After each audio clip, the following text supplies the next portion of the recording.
Today, we're going to talk about mindset. To an empowered way of thinking is going to change your life.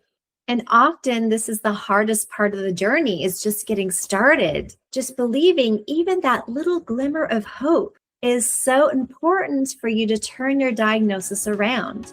And most people start with diet, and that's fantastic, and that's vital. But if your mindset is stuck into that incurable state of healing, your cells are listening. If you don't know me, my name's Adrienne Charlie. I'm a nutritionist. I'm an integrative nutritional health coach, author, and speaker. I help people reverse their MS diagnosis. And I'm also certified in this because I healed my own MS diagnosis over 10 years ago, and I've been symptom-free ever since. And if you're interested in taking my 12-week program, because I help people reverse their MS all the time, and it's affordable. So just reach out at info@nourishyourway.com and you can decide if I'm the right fit for you or not. But anyway, let's get into today's topic. And this is changing your mindset to at least hope. Let's get to hope first. And then eventually you're going to get to knowing, because when you take my 12-week program, you will notice small changes and improvements along the way. And then you're going to figure out, oh my God, this is working. So I've interviewed over 10 people. This is about 3 years ago now, because I wanted to write a book on others who reversed their diagnosis. And I wanted to get proof for people knowing that they can do this. And guess what? Their number one belief was, after they figured out that they could heal, they stopped believing the lie that they were powerless in their healing journey. But I want to talk about our Western medical gap. I want to talk about our doctors. I want to explain how doctors are trained. And this is unfortunate. And most doctors get either very little or no education at all in diet, nutrition, or healthy lifestyle practices. Doctors usually get into the medical field because they want to help people.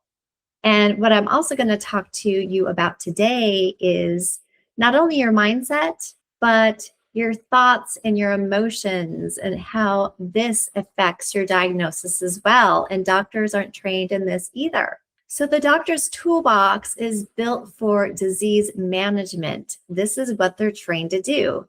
They're trained to prescribe the medication or the drugs. And this is what the schools tell them to do. And so they're getting less than usually 20 hours of diet and nutrition into their medical training. But here's what's interesting is a lot of these doctors are getting frustrated because they keep saying the same patients over and over and over again, and they're not showing much improvements. And so many of these doctors are going into holistic health or functional medicine because they're getting burnt out and they're tired of not seeing the patients getting results. And remember, I've lived this. I reversed my diagnosis holistically without medication at all. And I'm here to tell you that what doctors think is impossible is simply unexplored by mainstream medicine. So now I want to talk about the biological conflict. And we can't heal when we're in fight or flight mode, when we have negative emotions. So if you're living in hopelessness, fear, or despair, you're living in that sympathetic mode. And healing only happens when you're in that parasympathetic state, and that's rest and digest. And I also call that when you're in a state of feelings of hope or joy or gratefulness, or any positive feelings that you mostly have, right? I mean, we're all going to have negative emotions once in a while, but I don't want you to stay there. I want you to get out of those negative emotions and really try to get into the parasympathetic mode or state, because this is what you want, and this is going to help you heal. And there's scientific evidence in this. And if you don't know Dr. Joe Dispenza, he talks about the placebo and the nocebo effect. So he wrote a book called You Are the Placebo. In his documents and in his book, he talks about how thoughts alone can trigger the release of healing neuropeptides in the brain or toxic stress hormones. I also want to talk about psychoneuroimmunology. And this is the study of how your mind affects the immune system. So you could pick up a book by Dr. Gabor Mate. It's called When the Body Says No. He explores how suppressed emotions or chronic stress, often from people pleasing or past traumas, can manifest into autoimmune diseases. You can also look up an individual. Her name is Dr. Elizabeth Blackburn. She's a Nobel Prize winner, and she studied telomeres. In her research, she showed that chronic stress and negative mindsets actually shorten telomeres. This is the caps on our DNA, and this is what can accelerate disease and aging. But here's a book that's really mind-blowing to me. It's called Radical Remission by Dr. Kelly Turner. Now, this is not about MS people or patients. It's about people with cancer. And the concepts are the same. It doesn't matter what kind of disease you have, but I want to explain what she has in her book. She studied hundreds of people around the world who were diagnosed with cancer, who actually had a radical remission. And she wanted to know why. And so after interviewing all of these people, she came up with 9 different key factors that all these people had in common.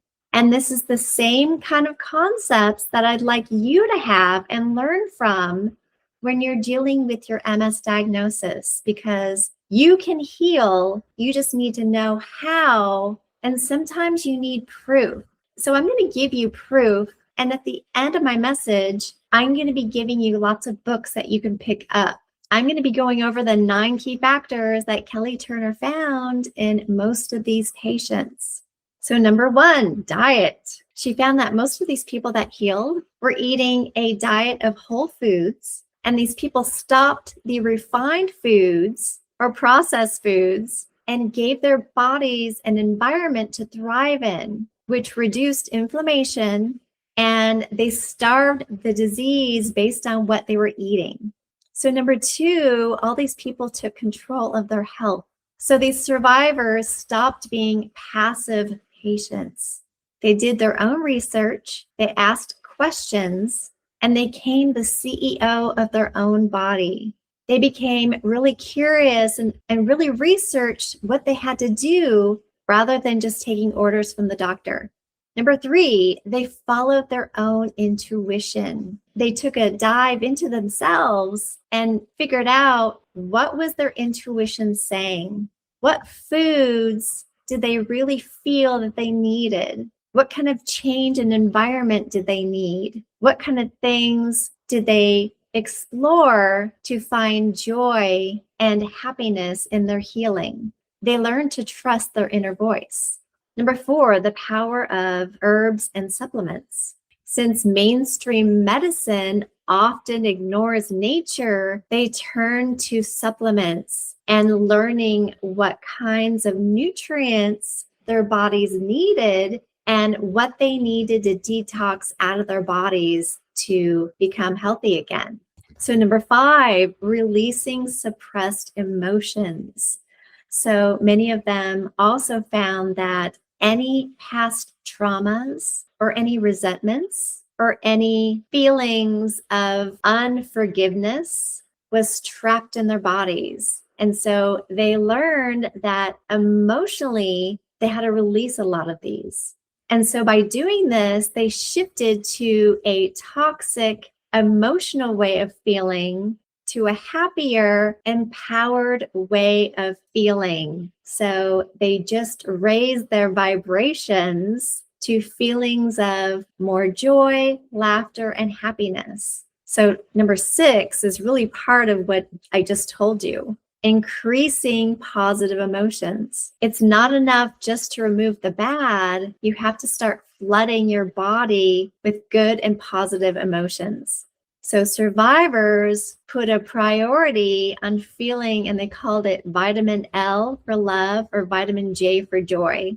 And they actively sought out laughter and happiness, which triggers the release of dopamine and oxytocin. And these are the body's natural healing chemicals. So, number 7, embracing social support. So, healing is not a solo sport. You really need positive and compassionate people who also know that you can heal, who will support your healing. And these were people, they surrounded themselves instead of people who gave them pity or saw their identity as a sick person. So these kind of people were the majority of the commonality of the people they surrounded themselves with. And number 8 is deepening your spiritual connection. And this kind of touches on my quantum, or sometimes I call it woo-woo. So whether it was prayer or connection to the universe or God or whatever you believe in that's outside yourself, connecting to this energy, to something that's more higher and more powerful than themselves, was another connection that Dr. Turner found in her study. So these people found a higher spiritual connection. And number 9, these people found a big reason to heal. They had a strong passion as to what their why was. Why did they want to heal? Well, most of them had family and friends and lots that they still needed to do in the world. And they had lots of living to do still. So the sense of purpose gave them a sense of will or power to get better. And their will to live kept their immune system in the fighting mode. And you've got to know that you're not alone. Thousands of other people have done this. But now let's talk a little bit more about the woo-woo side. And remember, yesterday's magic is today's science. And this is in the quantum field. In quantum mechanics, the observer influences the behavior of subatomic particles. What does that mean? So if you observe the body as sick and failing, you are collapsing that quantum field into reality. I'm going to talk about frequency matching. The universe works in vibration. So if your dominant vibration is fear, you attract more experiences that validate that fear. I want you to start using daydreaming as medicine. When you visualize healing with a joyful anticipation, you're sending a new signal to your cells. You're literally tuning your body into a future that you have not experienced yet. But your body doesn't know the difference between what you're thinking and what is actually happening. So I want to tell you that if you've got the perfect diet and you're eating with any resentment or fear, your body can't fully utilize those nutrients to help you heal. I want you to audit your diagnosis. And I also want you to stop saying, my MS. This isn't yours. It's a temporary visitor that's going to be gone. This is how I want you to think. And then I want you to move from hoping to knowing. I want you to use those 10 plus stories in my book if you need evidence that healing is indeed possible. And I want you to start using gratitude and finding other areas of evidence that shows you that healing is possible. Once you start feeling gratitude, your healing is going to be on a jump start, and you're going to heal maybe even more quickly than you thought possible. Now, it also depends what stage you're in, right? So if you're in a wheelchair and you're having some mobility issues, you know it's going to take you a little bit longer, and that's okay. But be patient with yourself. Somebody who does not have walking issues, maybe they have some other symptoms, they're probably going to heal much more quickly. But no matter where you are, I want you to know that when you change your thoughts, you change your habits, you're going to change your outcome and you're going to change your life. So I'm going to remind you of a few books to pick up if this is of interest to you today. So book number 1, You Are the Placebo by Joe Dispenza. Book number 2, When the Body Says No by Gabor Mate. Here's another one by Dr. Bruce Lipton, The Biology of Belief. You might want to pick that one up. And then Radical Remission by Dr. Kelly Turner. And then if you want real life stories of people with MS who turn their life around, and there's also 12 chapters of different healing modalities, you can pick up my book. It's called The Path to Reverse Multiple Sclerosis Naturally. And you can get this on Amazon. So remember, your diagnosis is a description of your past diagnosis. I want you to start thinking this way. It's not a prophecy for the future. I want you to change the frequency of your mind, raise your vibration to thoughts of healing. And in this case, your mind and body have no choice to follow. You will hear me in the near future on the next podcast or message. Thank you for listening.